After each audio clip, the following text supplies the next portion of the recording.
Welcome back to Shoot Me Straight with Dave Fields and Eddie Gallagher. Today we have an awesome guest, Anthony Longo. He's a longtime friend of mine. He is the founder of Warrior's Choice Foundation, and I'm sure we'll get into that, what that's about. And then I know you got a lot of other things going on. Yeah. Always into something. But yeah, where do we met? Was it at Op 300 where we met, or? So I think the first time we met was at Stronghold when we were doing that shoot. I think that was the first time we crossed paths, where that's when we kind of were like, "Hey, what's up, man?" Like that industry day at Stronghold. Yes. All right, yeah, that was like a couple years ago, that was 2 or 3, ago. Yeah. And then you're obviously down near Jupiter. Yes. So I go down there and train, and then we connected there. Yeah. Yep. And then it was then a couple more Op 300 events, which is another great organization that's down there in Stewart Martin County area. So yeah. A lot of good people down there. Good people in that area. It is. Yeah. Yeah, that's awesome. Yeah. And then we had a little trip to Nantucket. Yes. That was a blast. Yeah. But yeah, dude, I'm glad you're down here. Thank you for taking time to be on the podcast as well. Thank you for having me in. Appreciate it. Yeah, Thank you guys. That's awesome. It really means a lot. So yeah, we'll start off. Obviously, veteran. Where were you born? So born in Minneapolis, Minnesota. All right. And then raised in upstate New York. So hope nobody in Florida holds that to me. But I don't align with some of those politics. But I joined the Marine Corps shortly after 9/11. It was 2003 when I went to the recruiter station. I was just like, hey, I need to change. I need to get out of here. Like, this is out of New York? This is out of New York. Yeah. So I went to Albany MEPS and just really went to the recruiting stations. Like, where do I sign? How do I get out of here? Yeah. Like, I knew at that point, like, I was done with high school. I tried college. Not my time at that point. And I was like, all right, I got to get out of here. I got to do something with my life. Did you have because 9/11? Well, no, I think it had a lot to do with it, but I was kind of going through some of those pool functions as a kid throughout, like, when I was a freshman, where you just go team up with Marine Corps or the Army, and you do their runs and all that little the pool. So you had an interest in going to the military? I did. Yeah. Played paintball as a kid growing up, did all that stuff. So it's kind of like you're in the woods, you're here, you're doing this, and then it's like, well, this looks pretty cool. Like, this seems like a good alternative to sitting in class all day, because it's like, as a kid, you don't really know what you want to do. You just, and then once 9/11 happened, you're just kind of like, oh shit, we just got slapped in the face. Yeah. So what do we do? Like, what do I do? Like, where am I going? And, grades weren't the best when I entered college. I was kind of in, that transition period of being an asshole as a kid. So it's like, young punk. Yeah. I was like, what do I do? Same. Yeah. So it's like, all right. And then walked into the recruiting station. I was like, hey, where do I sign? Where do I go? And they tried to do the whole, here's your, what is it, like 11 cards or 12 cards. Pick which one best symbolizes you. And I was like, dude, I just want to enlist. Like, let me sign the paperwork. Like, what do we get this thing doing? Like, let's get it going. And signed the documents, ended up going down to MEPS, did the pull-ups and that whole little thing that you have to do to make sure you're healthy. Physically fit to go to boot camp. Yeah. Almost got DQ'd because of my tattoo on the back of my neck. So I was just like, so we had to prop up the shirt to make sure nothing was showing in PT gear. That was early on in the war. That was, 2000, literally 2003. They took those tattoo rules away once they needed more bodies. Exactly, yeah. And then I went to boot camp in, 2004, so February of 04. Parris Island. Yeah, okay, so real Marine. Yep. I didn't go to Hollywood, yep. So went down Parris Island, finished that, I believe it was like May to June time frame, and then after that, went down, did MCT, SOI area, then went out to school. What did you think of Marine Corps boot camp? Honestly, I liked it. I enjoyed it. I think there was, you start off with like 90 guys, and then, slowly you find some people that are just, good initiative, poor judgment. You probably shouldn't be there. Then you start watching dudes wash out. Some people, on psych profiles where it's just like, dude's gonna hang himself with his shoelaces, and you're just like, yeah, no, I don't know. But I thought it was more of like, you get there, it's kind of like two-a-days for football. People in your face nonstop. It's just like you're trying to step in line. You're just trying to find a sync with everybody that's there. Yeah. And then, counting to 10 was like a process, or, trying to get beyond that in some levels. You're just like, dude, just say the number after. And then you have guys that don't speak any English, and they're like, whatever. And they're like, fuck, we got to start all over again. But yeah, no, I thought being there was great because it really kind of honed in on teamwork and being able to kind of overcome some adversity, and the way they kind of broke you down to rebuild you back up was a process that you could really appreciate later on in life. I don't think there's any other branch that does it like the Marine Corps.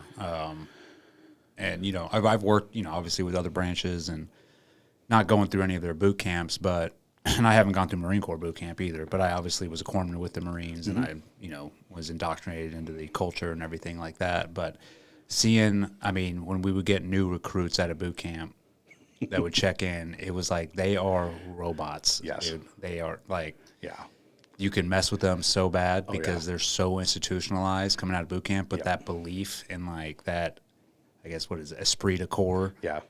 There's no other branch that does it like the Marine Corps does. Yeah, no, I didn't even smile, I think, for like 2 weeks. Yeah. Like, I was like, I can't, it's not issued. I can't smile. So it's like, and then finally you're just like, all right, whew. You fall out of that, and then it's either you're going to get nasty or you're going to just be someone who's going to be a good Marine and, continue to process. But it's like, how much of the Kool-Aid, like you're drinking all the Kool-Aid, like you're not, there's no option, while you're there in that process. But once you're done, it's kind of where it's like you start finding your ebbs and flows of who you are as a person. Yeah. Well, you check into the fleet and they check you real quick. Oh yeah, I remember being in Lejeune, driving down Western Boulevard and seeing like the new recruits, and you could see them walking down the street. They have their T-shirts tucked in their jeans, their jeans bloused into their boots with their dog tags out. Yep. Dudes would just like hang out the window and throw Slurpees at them and be like, with the high and stupids rocking around. Fucking boot. You learn real quick, like, all right, this is not how I'm supposed to dress. Yeah, absolutely. Yeah. And then, I think when I checked in, they needed duty, and I had no idea what that meant. So I was like, all right, I'll volunteer for this. I was like, it's duty. It's, it's for the day. I was like, easy. So I ended up starting to do duty. Then I got relieved, and I thought I was done. Like, I had no idea this was a 24-hour post. So next thing you know, I'm over at I'm at the bowling alley, drinking beers, eating pizza. Next thing you know, they're like, "Where the fuck are you? Get your ass fucking back here!" And I was just like, "What are you talking about?" I thought I was done. So then I got my ass reamed, and I had them coming back, threw my uniform on because I was in civvies. I was like, whatever. I was on duty. But it was a culture shock. Like from that start point out of boot camp, checking into the fleet. And then just kind of, feeling out who were the strong leaders and who were like what your leadership branch looked like. That was pretty interesting. And then from there, I checked into our radio platoon. And then from that, because I was an RTO, radio operator. And then from that point, I was there for, I would say like 4 or 5 months. And then I checked in or recruited to a line company. And then I was with Echo Company for the last 3.5 years. So each of my deployments was with Echo. And then this is in Pendleton? This is at Lejeune. Lejeune. Yeah, so it was Camp Lejeune for the whole time. What battalion? 2nd Battalion, 6th Marines. Okay. Yeah. Where was that out on Lejeune? That was, where the old O Club or the O Club was? Yeah. So right there behind what they turned that into was Heroes. So right by Dental. And then literally, it was like H Street or right, that main avenue when you're coming down. So in at 6, out at like, I think. In at 6, out at 3. Yeah. So if you kept going down that road, that's where I was by the swimming pool. Yeah. So right. you were over by 7th Marines and the movie theater. Yeah.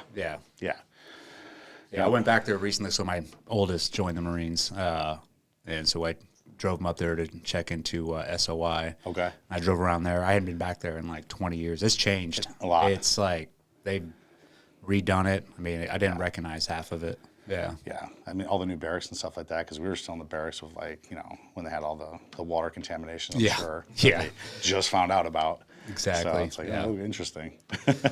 So where did you deploy to? So when we deployed, we did both deployments to Fallujah. The unit, when I checked in with Echo, they were just coming back from Afghanistan. So that was 2000. So that was early 2004. So not much kinetic was actually happening there at that time. So they were in Kabul. And then when they came, so they did Okinawa, then they did Afghanistan, and then when they came back, that's when I checked in with them. Okay. And we deployed September of 2005 after our workup. So we did, CACs. From CACs, it's like they'll send you in the summertime. Yeah. And then it's like, it's 140, 150 degrees there, dude. It's just like, what the fuck? It's miserable. Yeah, and then we're going to send us to Iraq in the wintertime. So it's like, all right. Literally 140? Oh, yeah. It's out in the desert. Devil's asshole, like for sure. It's like, it's brutal. I think we had close to like 30 heat casualties on one range, and I think it was like 410 Alpha, where dudes were just limp bodies, just being carried out. And then, of course, at that time, there was, those little case bands with just sandy floors, whatever, and then you're just putting in a cot, and that's it. You get your cot, your sleeping bag, and a poncho liner. And it's like, here you guys go. Yeah, that sounds like the Marines. Yeah. Deal with it. Yeah. All right. And then, so we deployed in September, and then it was actually my 21st birthday when it was boots on ground. So we were in, I think it was Frankfurt at the time, in their little mini concentration camp, or the USO building that they store everybody. I'm kind of like, oh man, this is horrible. Happy birthday to you. Happy birthday. Yeah. Everybody's making their calls, and I'm like, well, fuck, this sucks. All my buddies are going to Vegas, and here I am. They make you a birthday pound cake from an MRE. Yeah. I remember, I did many of those. Out in the field, celebrating my birthday, having an MRE pound cake for your birthday cake. And they beat you down a little bit, and then it's like, all right, here we go. But then once we landed in Kuwait, so we were at Camp Victory for I think like a day or two, just kind of going through like, hey, getting our magazines, getting ammo, doing all that, standard issue stuff for your deployment, and then we flew out of there, hit TQ, and then just 7-ton trucked in right into Fallujah. Right into Fallujah. So then we were operating, I believe, out of Bahariya. So that was Uday's little summer camp, where he was just lobbing heads off people, all his staff, and just throwing them in that lake that he had out there. Did you guys have any idea? I mean, especially for you as a new guy, knew you were going to what a shitstorm Fallujah was going to be? We knew it was we had an idea that was pretty fucked up just from, the readings and just where the news was at. But we were, hey, we think we're ready for this. And, I really didn't give it much thought. It's like, hey, I'm here. I've already signed the check. Yeah, I just was wondering, if the leadership was like, hey, we're about to, get after it. Yeah, we had a pretty, our leadership was pretty senior. Sergeant Major Zigafus was our first sergeant at the time. And he went back into, he was a legend for the Gulf War, Silver Star dude, state platoon guy, just took out a couple tanks with a AT-4, some grenades and shit like that. So it was really, he was he was the dude. man. Yeah. And he led us from the standpoint where he was that Marine who had experienced a lot. And when you looked at him, it was just like, dude, you're a god to us.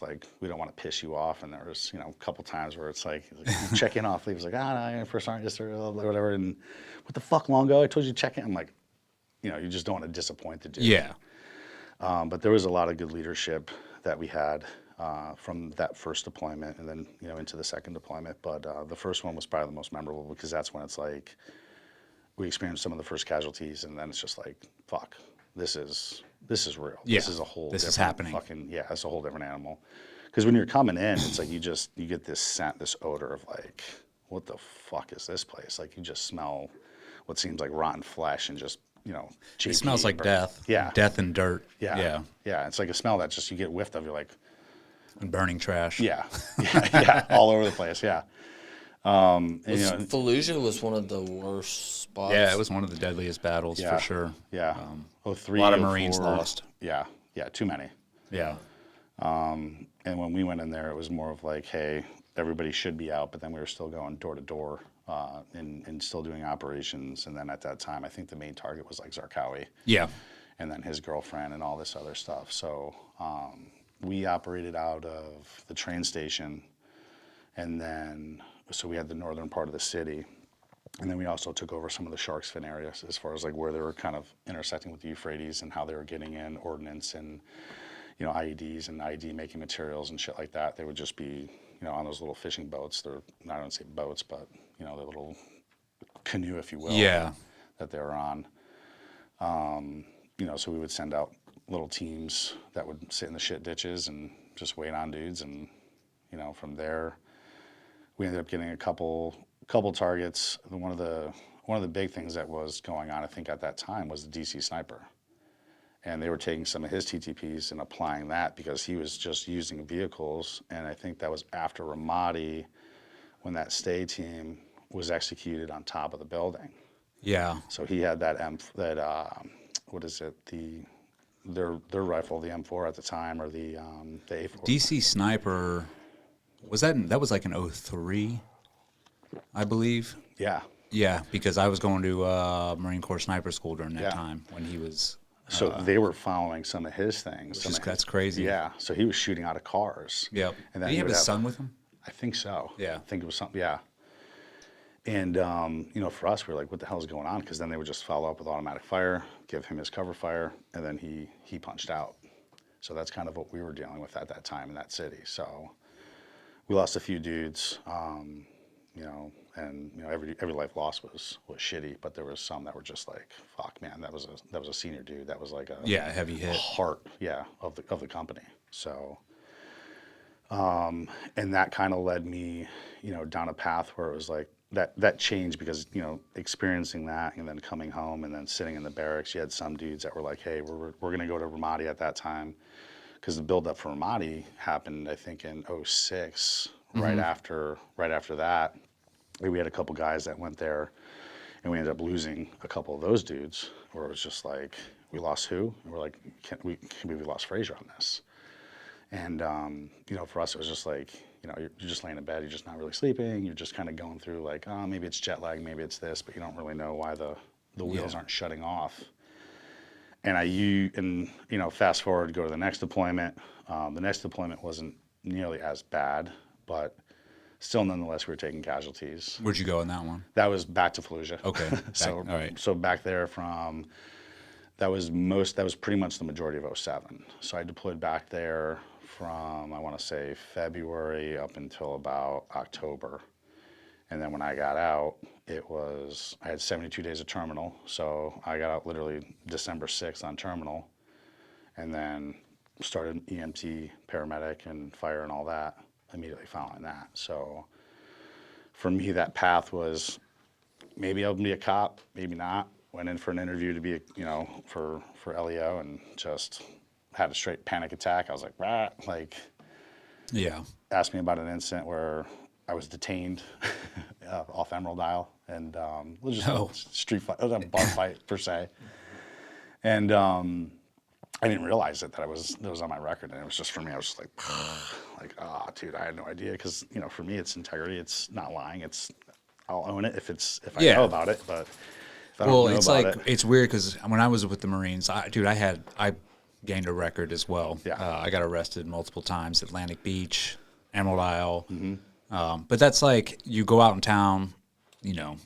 young, and you're with the grunts, and you're gonna go. I thought that was part of the Marines, like that part of going out drinking and fighting. Oh yeah, that is it. So That's- it's a normal thing, and that's what I'm getting at. Like when you check back into the command, there's a list. It's like, all right, who got arrested this weekend? And it really wasn't like a big deal. It was like, okay, you got punished, but it wasn't like this, how dare you, and like it was like they understood. Obviously, if you made a habit out of it, then they're like, you're a problem, you got to go. But if it was your first offense, or maybe you're a good dude and it's your second time, they might give you a second chance. But when I checked into the teams, I got a notice saying, hey, you're a felon in North Carolina because I didn't finish my community service for one of my things, and I completely like forgot about it, because you're like so focused on the war, and you're just driven to like, keep going. Yep. And it was, I can completely see that, where you're like, I'm not lying, I just don't remember. Yeah. It's like, my bad, man. Like, at that point, you're just kind of like, well, oh shit. It was like, well, why? I'm like, man. And they're like, tell us about your experiences. And I told them, one of the motivating experiences of why I wanted to do what I wanted to do, or why I wanted to be, a public service. And, at that point, it was like, well, maybe law enforcement isn't my jam. Let's look at being a firefighter. And, that kind of really curtailed and had my interest because I enjoyed science. I enjoyed that aspect of research and development. And then just being able to kind of jump back into, being in the back of a vehicle with a dude who's expectant and then not having the right tools of what you were supposed to be doing with that individual. Yeah. It's like, hey, what can I do? Because it wasn't a cognitive decline in my skills to be able to do anything. It was more of like, I don't know what you want me to do. Like, I know I got to keep the red shit in the body. That's simple. But like, what's next step? What else do we need? Why don't we have what we need to have for this dude? And, from there, that's kind of what kind of continued to build and navigate me down the path of like, how do I help people? How do I do more for people that are in need where it's like, it's their shitty time. I know I could be there for them, but it's like, how can I really give them some sort of solution, whether they may be like, fuck, what do I do? Yeah. Do you think some is like when you're in it, right?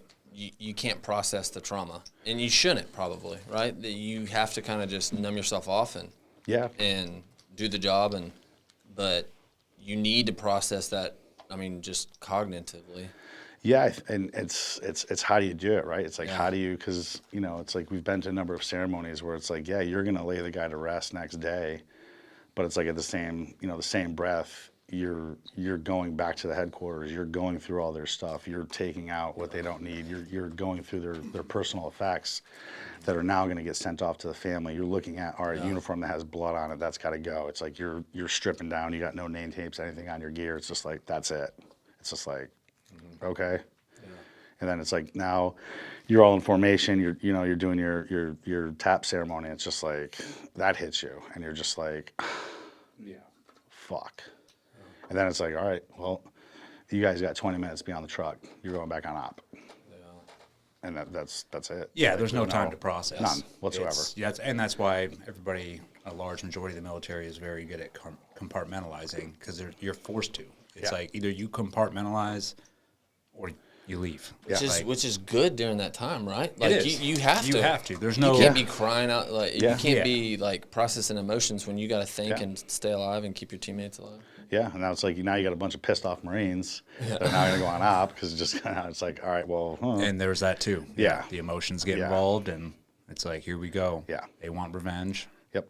Yeah. That's war. And then you hit it harder. You hit doors hard. It's just like you're all right. Yeah. Stand by. Yeah. It's an experience. It is. That it is. Yeah. Yeah. Yeah. You just got to make it tough to break that cycle, getting out and come back. Well, it's tough to break that cycle, sure, especially when you get out. I mean, we've talked about that on here, like how that affects everybody, but there is a process to get over it. Yeah. It's just you have to give yourself the grace and the patience and realize, like, dude, this is not going to be a quick solution. It's going to take time, and you have to put in the same amount of effort that you put into becoming a Marine or becoming X, Y, and Z that got you over into combat in the first place. It's like, well, take that same determination and same grit and now apply that to healing yourself and getting back to normal. Yeah. And I think a lot of guys have a hard time doing that. Yeah. It's a difficult. process. Yeah. It's nonstop because it's like at that time too, there was nothing really in place. There was no real trend. I mean, like Sepson's house, like you're there for 4 days maybe, like transitioning out. They're like, here, this is what you have to do. Here's your resources for building a resume. Here's your checkout. Make sure you have your checkout sheet. Go talk to the career planner. Bye. You're like, all right, cool. Yep. I think the military now has done a much better job in creating, programs and internships where dudes who know that they're going to be getting out within, call it 12 months, have an opportunity to start looking at job placement and start having career planners and individuals that can kind of help channel them into focus areas where it's like, what is an O3 going to do? What is somebody from the line company going to go and really like their marketability, unless they've come in with a degree, they know where they're going to fall back to. They've had something that they were doing as a kid or, because the military is great, like a charcuterie board of just people from fucking everywhere, like of different walks of life and experiences where it's like, until you get to know them and why I think we're able to get along with so many people. It's just a matter of being able to just, hey, what can they do and what can we do as a community together to start building more people out so that they have an opportunity to really kind of understand their emotional state and well-being. Yeah. Do you think that's especially if I've heard, and I could be wrong on this, but if I've heard anything, especially with the Marines, is like their ability to suffer. Yep. Right? And so, I mean, that's kind of what it's. They take pride in it. Yeah. Yeah. And so do you think that's hard for, especially maybe even more so for a Marine, to take care of himself when he gets out because he's just so used to suffering? Yes. I think that is also, that's a big factor. It's, if you're used to suffering, you're like, this is what, I've been doing the past how many years, then when you're out and you're actually struggling, the last thing you're thinking of is like, I'm going to go ask for help. Yeah. It's like, nope, I'm going to suffer through this and figure it out. Builds Myself. Yeah.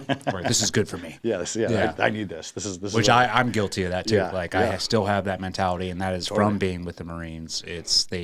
And which is what makes the Marines so great is they really like get you used to like, hey, you're not getting shit. Yeah. You're getting whatever shit you do get ain't shit. Yep. Yeah. Whatever gear you're getting is the bottom of the barrel. Yeah. Deal with it and make it work. And they do. They make it work each and every time, and they're proud about making it work. Yeah. Yeah. Yeah. Yeah, for sure. I mean, I'm guilty of it too. I mean, still to this day, where it's just like, the struggles of just the organization and things like that, where it's just like, fuck, man, just beating your head into the wall. And it's just like, but you know what? Hey, it's led me down a path of being able to find the right people and not these interim fixes that don't resolve anything long term, where it's like you start finding the right things in the right place that just move the ball faster in a smoother way. So it's like, we definitely pride ourselves in the struggle, for sure. You think that, like, at some point when they get out, if they're just suffering trauma, all the stuff from previous, that not asking for help, that ends up kind of turning to shame a lot of times for some of those guys, where I'm a piece of crap, like, and I can't figure this out, I'm just stuck. They just feel stuck? Or they get... From my experience, I would say for me, there was a time that, yes, I felt like, what the fuck am I doing? Like, why am I doing this? Where am I at? Or, is this the right thing for me? Or I just need to do this because it sucks. I'm just going to go on the daily grind. Like most people who work their job, they don't like being there. Yeah. They don't want to do that. And I think we saw a lot of that even during the pandemic, where it's just like, you don't get the shot, you're fired. Well, what did you see people doing? Yep. Taking it. Gimme. It's just like, fuck that. No. Like, walk. See ya. But I think, it's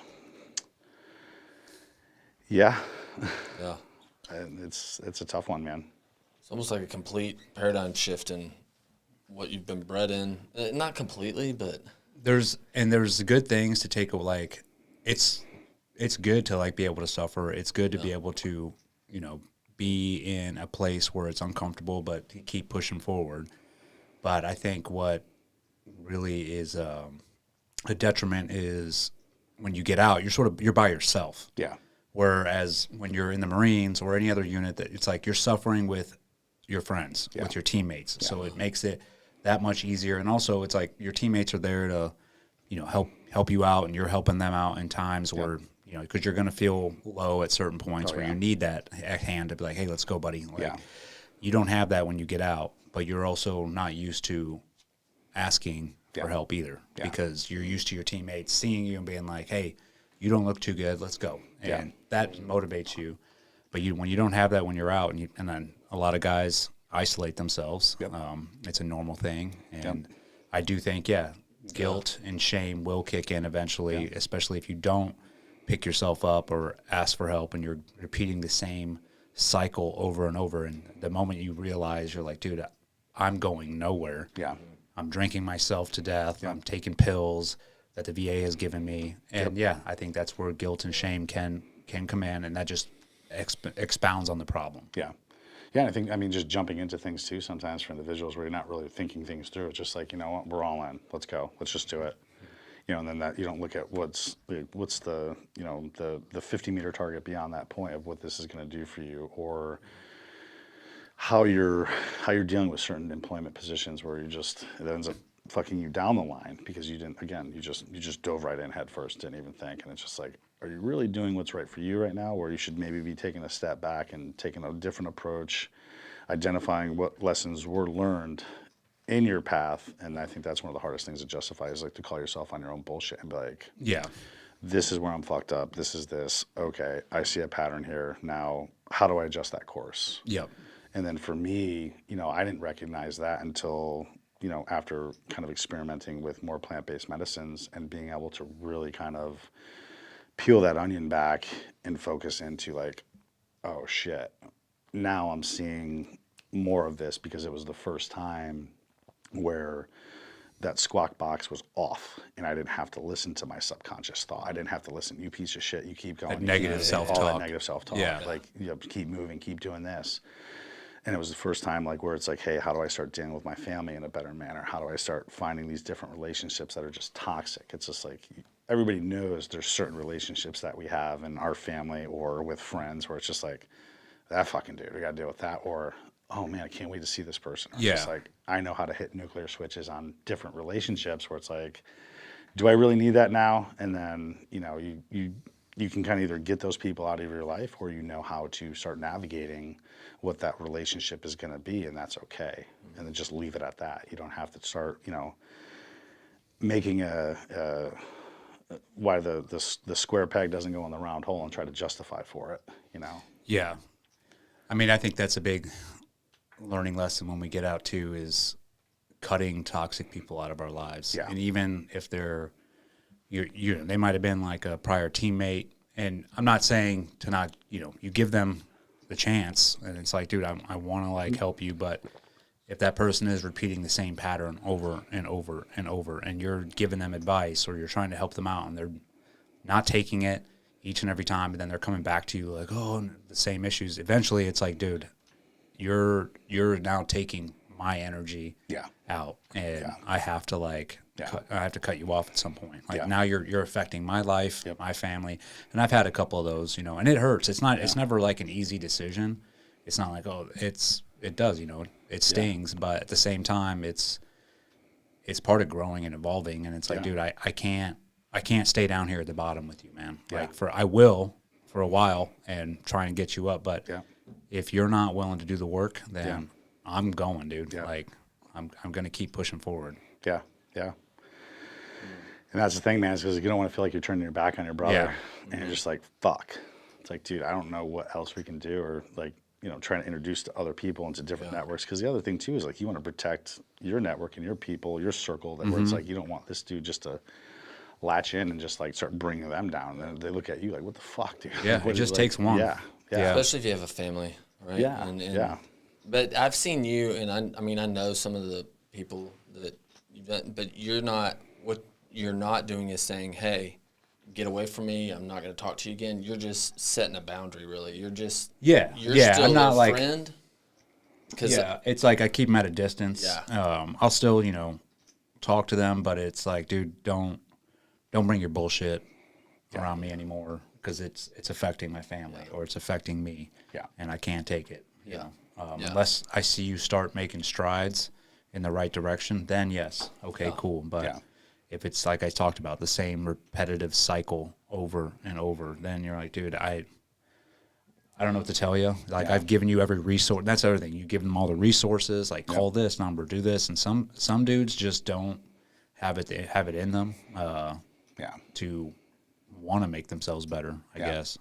Yeah, that's the crazy thing. It's like with all the tech and everything that we do have out there and all the resources now with different foundations and different things, of course there's good foundations, there's shitty ones, and there's just ones that are like, it's just like, how do you, like, what's the problem now? And especially if they would only take, so I mean, you've said it multiple times, you just said it a little bit ago, if you'd only take what you got in the Marines, which is you're given like almost nothing, crap gear, all that stuff, and you make it work and you figure it out. It's like only if you take that mindset and apply it to getting better, like you said earlier.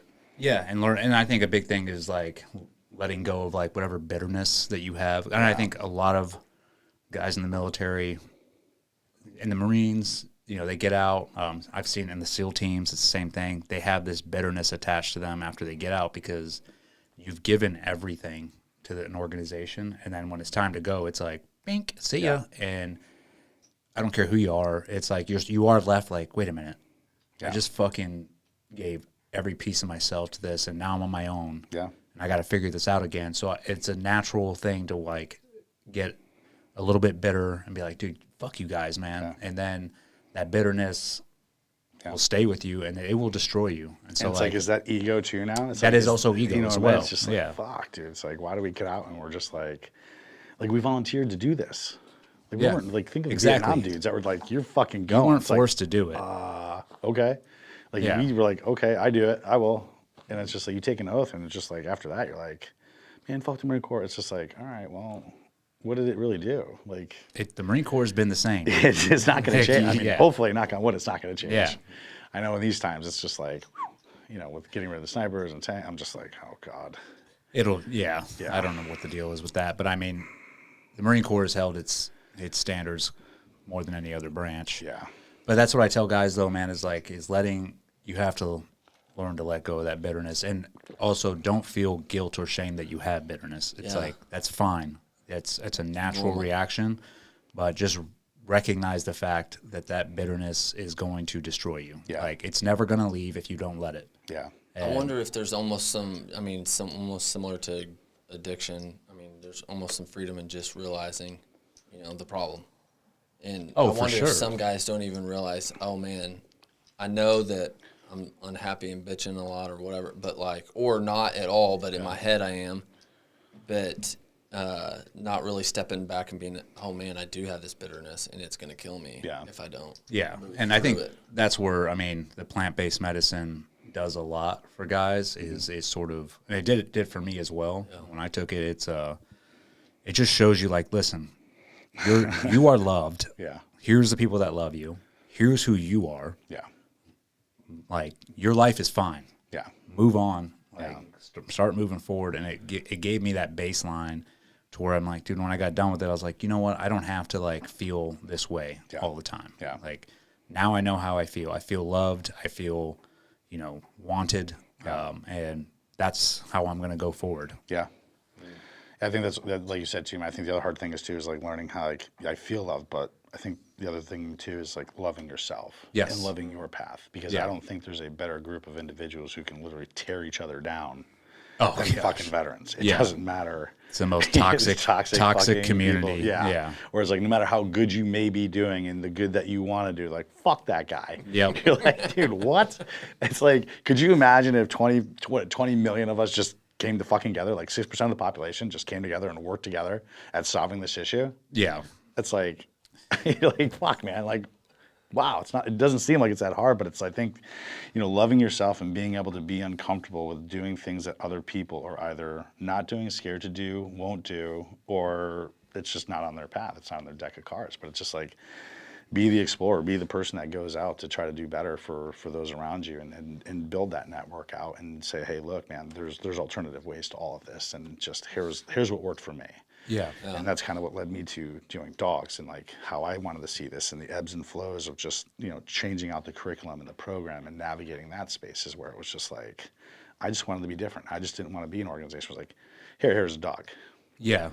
How did you start like the Warriors Choice Foundation? How did that come about? So I started Warriors Choice. I was in Afghanistan and I was coming back and forth, and I was contracting at the time. So I contracted with Academy for 8 years, seven or 8 years. And when I was there, that's kind of when the whole 22-a-day thing became really kind of hyper-focused and just spread out all over the place.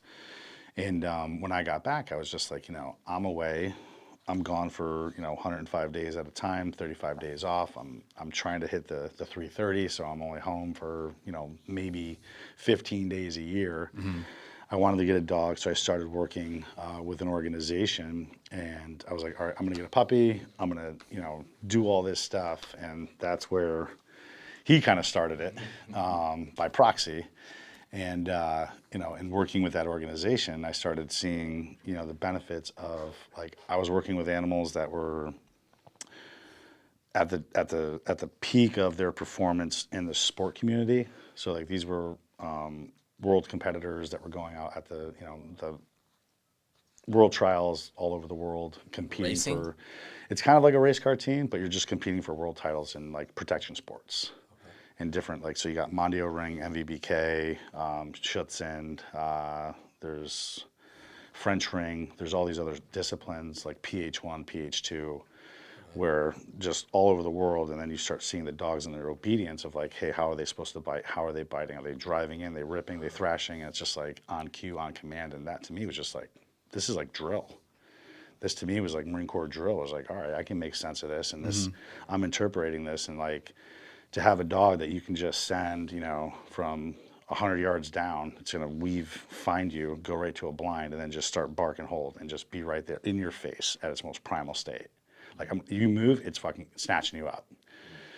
Wait till the handler gets there, and then all of a sudden it's like, hey, all right, do your thing, and you know the dog bites. So for me, that discipline, I was like, whoa, like this is very calculated. This is thought out. It's methodical. It's very cognitive.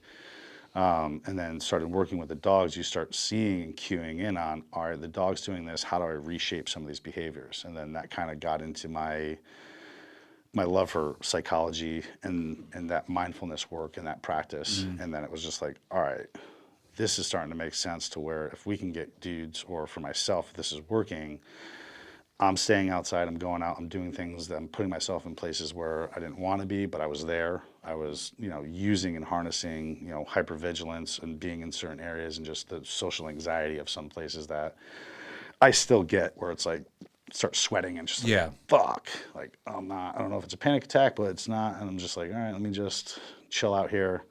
But being able to use the dog to where it's like, all right, where can I place him in this room where it's going to make the most sense? So he's out of everybody's way and I'm out of everybody's way.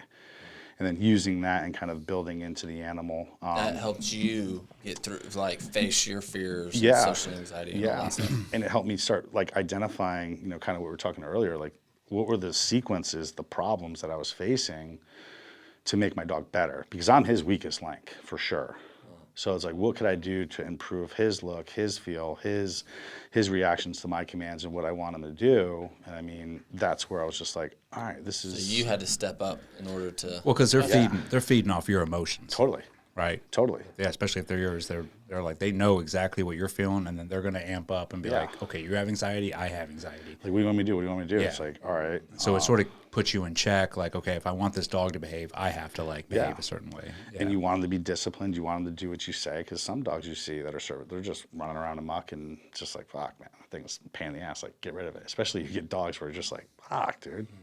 Get away from me. Like, beat it, nerd. Like, you know, so, you know, having an animal that it kind of represents you and represents, you know, something greater that you're working on that you can take ownership of.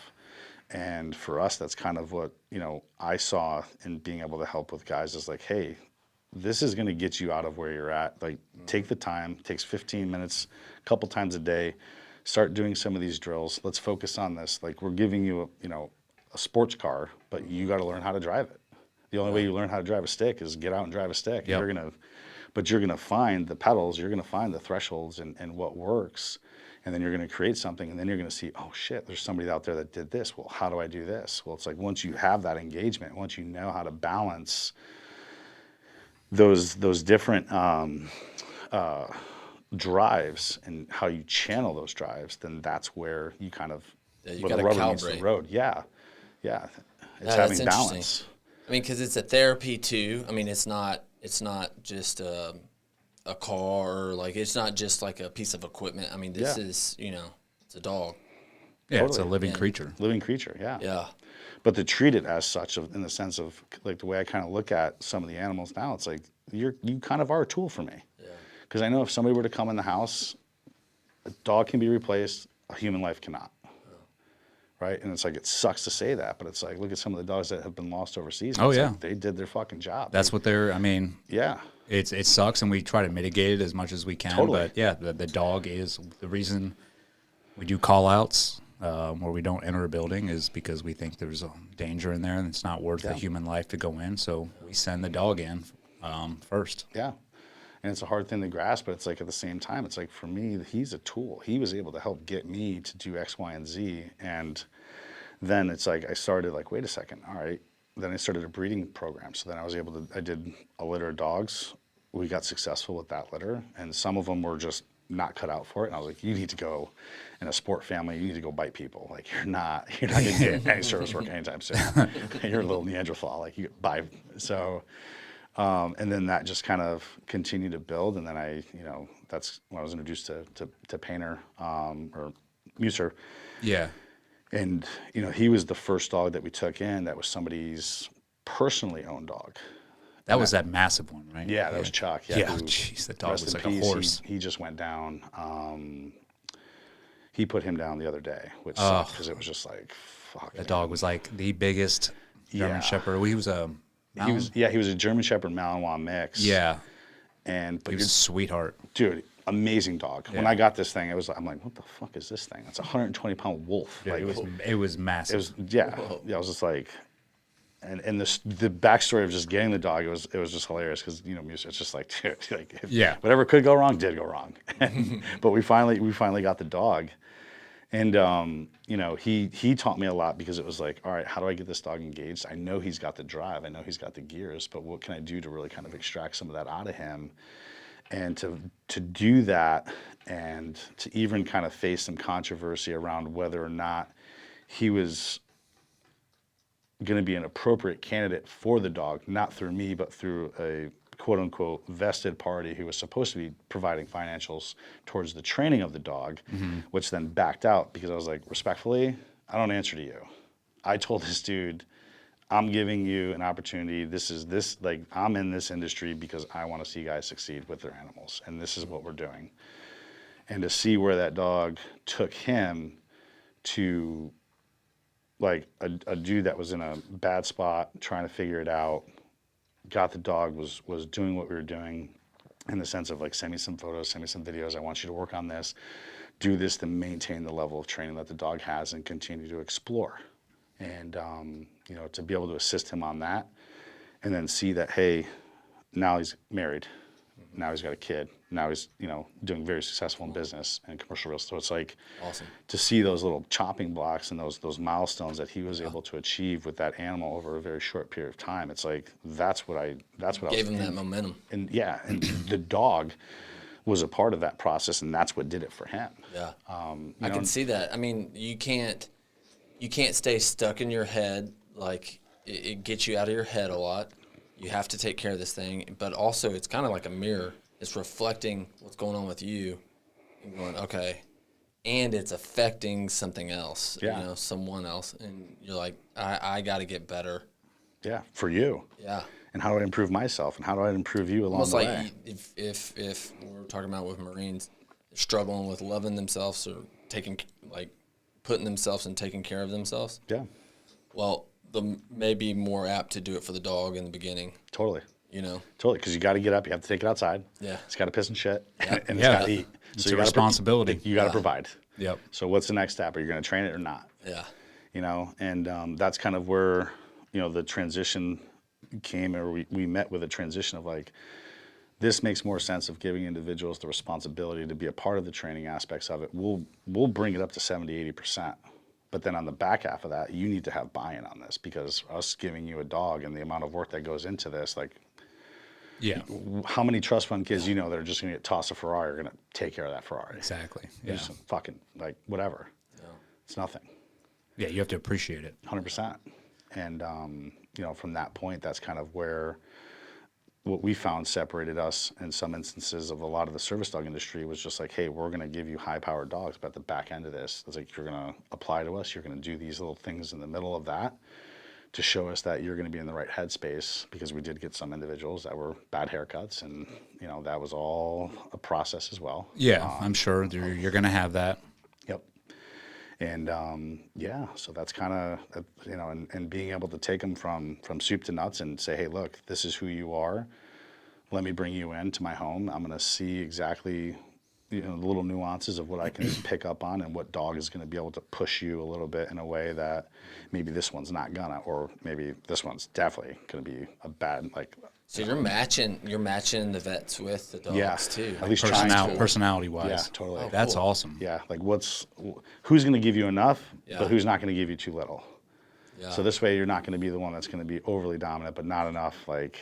Yeah. On that process. You need a dog to give you that push. A little bit. Yeah. It's cool, man, because like we talked about earlier, it's like, yeah, dude, when you get out, you know, we're like, it's on you. You need to push yourself forward. You need to like find that drive that you know, the same drive you had when you wanted to join whatever branch. But the dog can be used. It's like a catalyst of like, okay, if you can't do it on your own, this dog is going to push you to do it. Yeah. And I think that is pretty amazing. Yeah. So it's like, you don't want to get bit by the dog. You want to do this. It's like, you know, there's tons of different ways that we could spin it. But it's just, it's getting the involvement. It's just buying into it. Yeah. Like, what do you have to lose? I like the psychology aspect and matching the vets and like getting to know the vet and going, okay, this is his personality. This is his type. Maybe this dog or maybe this type.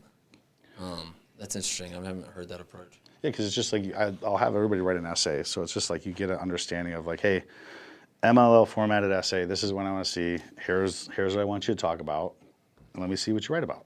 Let me just see how you write it. How much attention to detail are you going to put into this? Because everybody's different. You know, everybody writes a different way, or, you know, education levels and all that stuff. So it's just a matter of like, hey, here's the guidelines. Let me hear your story. Let me hear what you're going to. I've had some people like, I got to write an essay. Well, I'm not doing that. I was like, all right. Well, then you're not the person. Well, sweet. Thanks for not wasting my time. Yeah. Like, cool, dude. Like, we're definitely not giving you a dog if you can't write an essay. Exactly. So it's you know, that was one way that we found success in that model of being able to kind of, because sometimes you hit, sometimes you miss. For some dogs that you, like I've sourced, I think we're batting like, I would say 75% right now with some of the dogs that we have placed had to get repurposed or replaced just because it wasn't a good fit in the situation. 75% had to be? Well, success rate. Oh, wow. So the other percentage was just more or less the dogs were just not really a good fit because of like the family dynamics. You know, because you don't know, it's like who has children that are there all the time versus who are coming in every couple weeks, and then this, like, just the cycle of someone's everyday life changes, and you want to make sure that, is this dog going to be the right fit or not? And it's just like, all right. Yeah. So that's got to be difficult too, like, especially if they have families. Is okay, not only are you pairing it with the person that needs help, but then it's like, well, is this dog going to get along with their family and their you know, their kids? Do you even know like the amount of like single guys compared to guys that have families, how that works out when you give the dog? Do you see it, I guess, more successful if the guy is single? I would say, well, most of the guys I would say have been single. I mean, you sure at the time was single. I mean, that's what I think. That's where I was getting at. Because that's what my head was like going around. That is, because you know, like I think if you're married and have kids and you're struggling, you're gonna like your family's gonna be the one to push you, right? Yeah. It's like, I have to get better for my wife and kids, and I have to keep pushing forward. But if you don't have that and you're by yourself, the dog is perfect because it's like, all right, now you do have a family. Yeah. He's living with you. He's might as well be one of your kids, and you have to like strive forward to be better for that dog. Yeah, and even I think compound interest too over time, where that could even turn into Pandora's box, right? So now it's like you have a dude who's arguing with his wife, or the marriage itself is rocky, and then it's just like, okay, now you have a guy like, it's like, then when you start, because then you start seeing it, because you know you bring the couples in, like when you start doing the transition out, you know, you bring the couples in together. So it's like, I've had a guy for, call it 3 weeks, he'll be in with us and we're doing everything every day, like we're, you know, showing him how to cook, showing him how to do these little things where it's like, if you could just cook one meal a day for your wife and take that off her plate. So because if you're home now full time, it's like, and she's working, why not contribute in some way, do something, you know, not just the dog or sitting around or, you know, whatever the case may be, but, you know, you can show them like these little skills and how to, you know, almost like an occupational therapy level of what we were trying to bring in. So it's like, but that'll be later on for sure. But it's like, to then look at ways of, you know, how one person interprets this, to where some dudes are like, all right, I'm going to do this, I'm going to do this. And it's just like another thing that they jump into. Yeah. Full on. And then the wife is stuck with, I got to do this now. The same, well, she's stuck with the same responsibilities that she's been doing. Yes, that she didn't want. Yeah. Like this was his thing. And then it just turned into this. And it's just like, then you start figuring out what those dynamics are and how that kind of, that crossing of then like, all right, how much of this needs to just let the dust settle, let everything kind of iron itself out, because there will be a point where this individual has to take traction and has to do X, Y, and Z. And then that's where we kind of stepped up to implement, like, you need to send us videos of you working the dog once a week. You need to start doing this. Otherwise, we will just, it's not a good fit. We're just going to repossess. I don't want to say repossess, but we're going to essentially repurpose the animal with somebody else who's in more of a need, because this is turning into more of an issue at home and being more detrimental to the family dynamics, because there's more stuff that needs to be worked on collectively for you guys. That's cool. That's cool because you recognize that you're not trying to make it worse, and you're going, hey, this isn't maybe this isn't right timing, or maybe you just need to work on marriage and kids right now, and let's look at the dog thing later on. Yeah. And nobody's washed out unless you're just a turd that's like, you're fucking PNG'd, see ya, dude. Like, not happening. Yeah. But it's like, we have first right of refusals on all the animals, and then a 72-hour flight window where it's like, if anything happens, anything goes wrong, I will be there personally to either pick up the dog or have somebody there to get the dog, and then we can repurpose this and retool it, or take the haircut off, take the bad haircut away from you, where it's like, okay, like, let's work together on this, where it's not like you're just stuck with this, and it's just like, here you go. Yeah. How many of those do you usually have to do? Like annually? Well, like, for as far as the what do you mean for like repurposing? I've repurposed 3. 3? Oh, dude, that's not bad. Not bad. Not bad. Not at all. Because I know a lot of guys that you've given dogs to. And one wasn't a good fit for a dude. And I was just, we literally tried everything to get this thing done. Yeah. And I was just like, now it's it's just like it. Was that up in Montana? Yes. Yeah. Okay, I know who that is. Yeah. Yeah. So I was just like, this is just, well, no. So that particular individual, that still worked out. That was just another venture that didn't, but it was another dude out of Montana, out of Bozeman, Alex. Yes. Yeah. So that's what I was thinking. Yeah. Where it was just didn't work out, and we're just like, fuck, man. It's like, all right, dude. Like, and I still call him to this day, like, hey, man, here's what I got. I got a new dog on deck. Like, I think this would be perfect for the dynamics. And he's like, oh no, we're still good. So it's not like we're not following up, but we're just like, hey, how do we work together in the future for it's like, for all that he's helped us with and everything else. It's like, you're gonna get a dog. You just gotta let me know when it's right for you. Yeah. Yeah. But then we found the perfect fit for the dog, where it's just like, now he's thriving and living his best life and doing his thing. Yeah. I mean, eventually it's like, we're gonna give the dog to somebody. Yeah.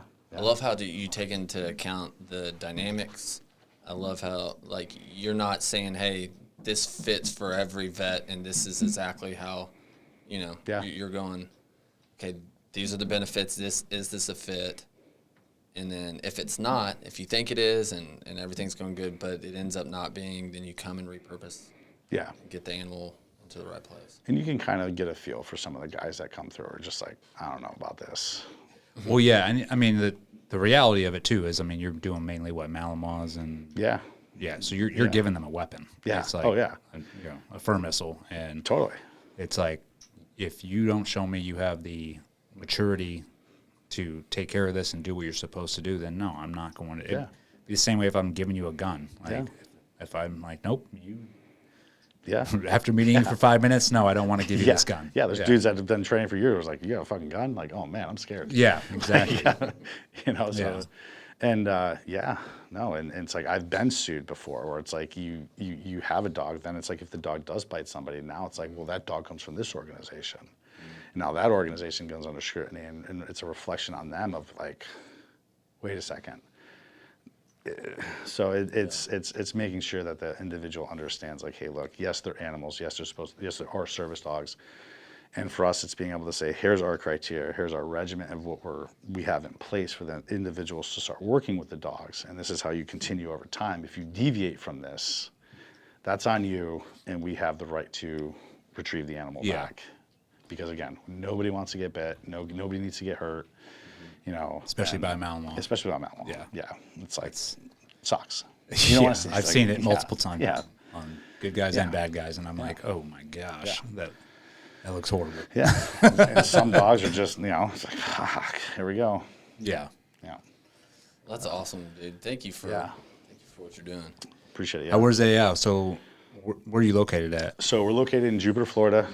We're actually looking at extending out and trying to secure 200 acres so we can kind of build what the full optics of the organization was supposed to reflect, or and where we want as far as like a transitional opportunity to do diagnostics, imaging, service dogs, equine, just have everything kind of shadowed under one roof. Nice. And this way we can speed up the process, do custom lab works and blood work, and we're getting more in line with the medical aspect now due to some of the dogs that we've already placed and put out there. So being able to kind of leverage that and push that more is what we're seeing, giving better access to mental health, because that's now a pandemic issue. Yeah. Yet nobody can still get to see a counselor in time.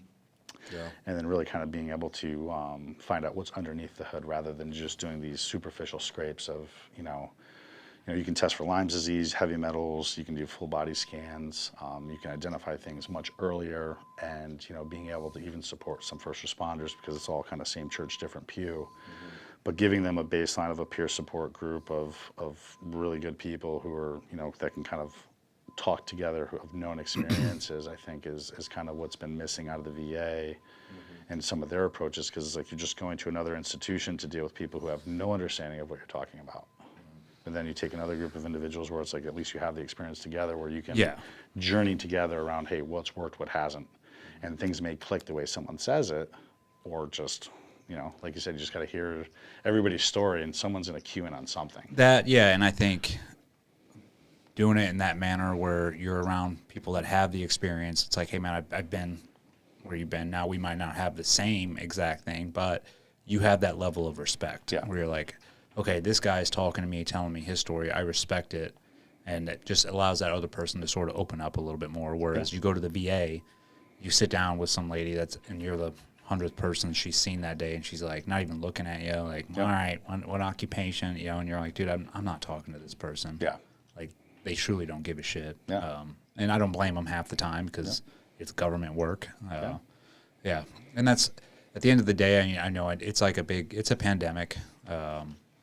Or an epidemic, I guess, of mental health, especially with first responders, law enforcement, and veterans when they get out. And it's people want to blame the VA. It's not entirely their fault. I mean, I think they're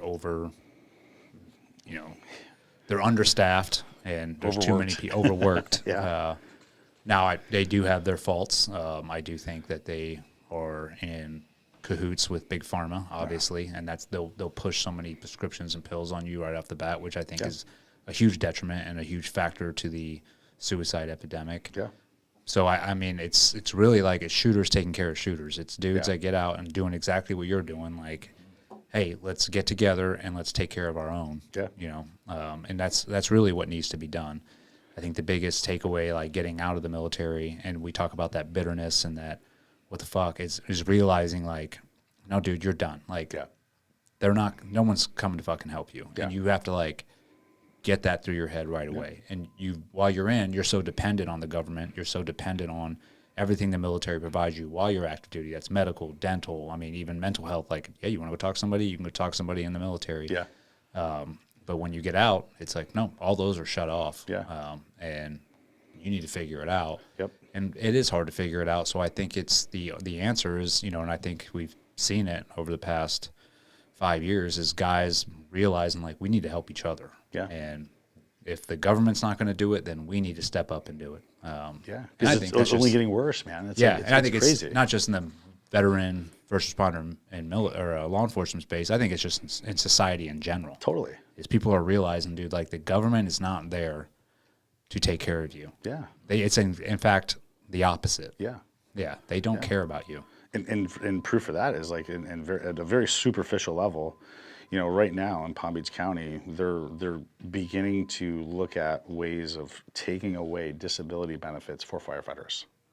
About 15% of their disability ratings they're willing to take away because they can't afford to pay that anymore as they continue to grow. So it's like, we're in the midst of what would be a mental health pandemic. You're going to start reducing disability benefits by 15% because you want to meet margins for the city.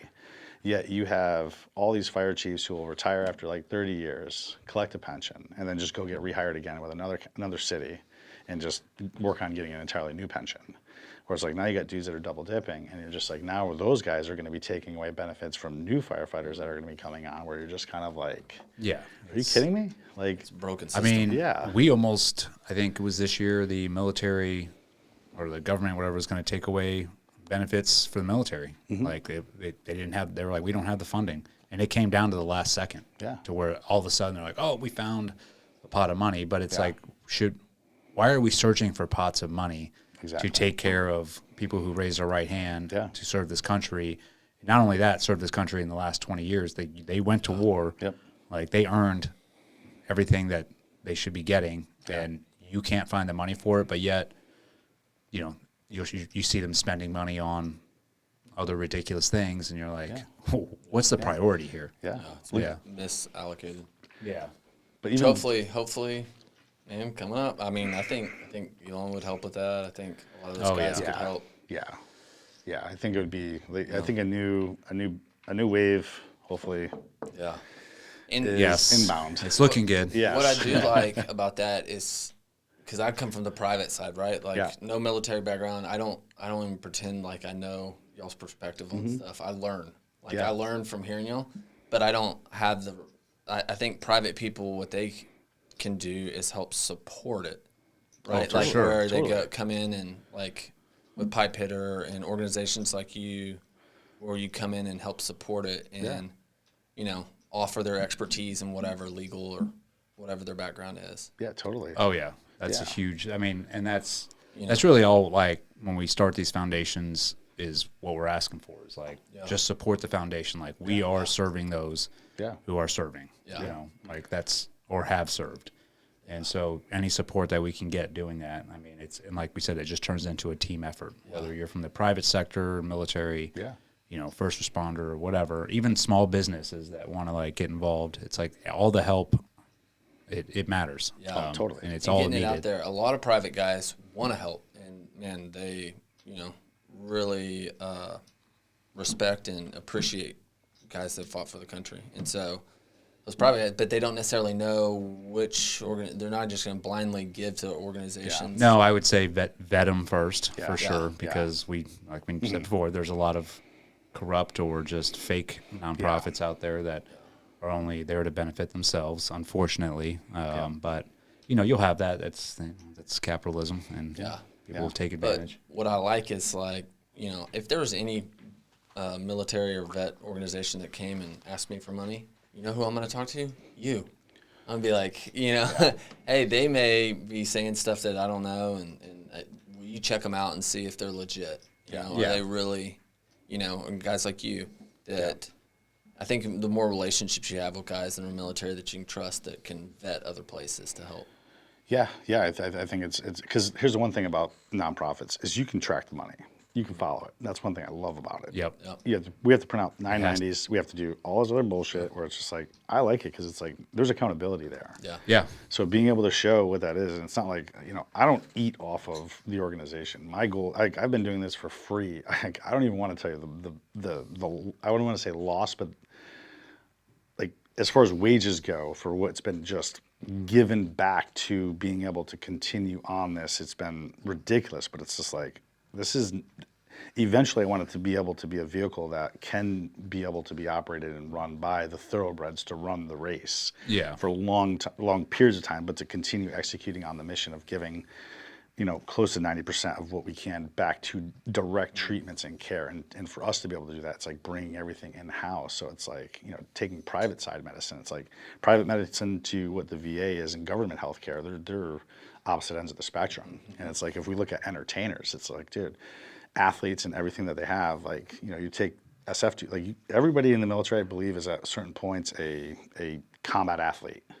But then you look at how athletes are treated and entertainers are treated. It's just like they have hyperbaric chambers right on stat. They can go do what they want. Oh yeah, because they have the money. Compared to the Marines. Exactly. Change your socks, take Motrin, drink water. Like that's it. That's it. You'll be fine. Yeah, it's it. You're good. Like, okay, what does this have to do with my broken arm? Yeah. You know, a silver bullet. Like you're Exactly. Suck it up. Yeah. But it's like there's so many lessons to be learned with just being able to, you know, take private medicine and implement that into what we're doing today, just to take better care, because there's a standard of like Sure, we could change it. It's like anybody who's Congress or Senator, guess what? You're going to the VA. You don't get private health care anymore. We can find money. Yeah. Give them the same treatment. You'll find out real quick that, we can put money here. Yeah, absolutely. But yeah. Well, if people want to donate to you, they want to help out in any sort of way, how would they do that? Yeah, so they can go right to our website, www.warriorschoice.org.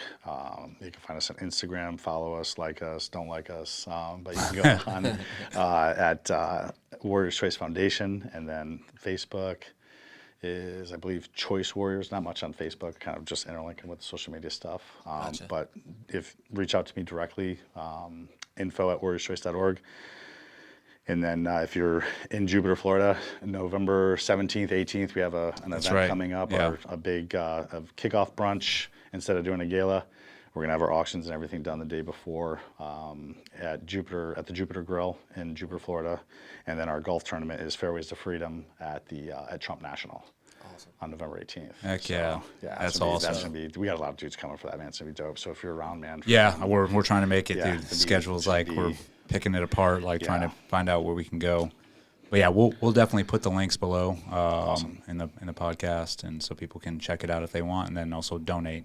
Yeah. And I would say if you can donate, please do. Yeah, please. Yeah, for sure, because I know plenty of my buddies that have benefited from Warriors Choice a lot. So it works. I've seen it work. It's pretty amazing. Yeah, just got to keep it going. Yeah, buddy. Thank you. Yeah, appreciate you guys. All right, Thank you. brother. Out. All right. Yeah. Out.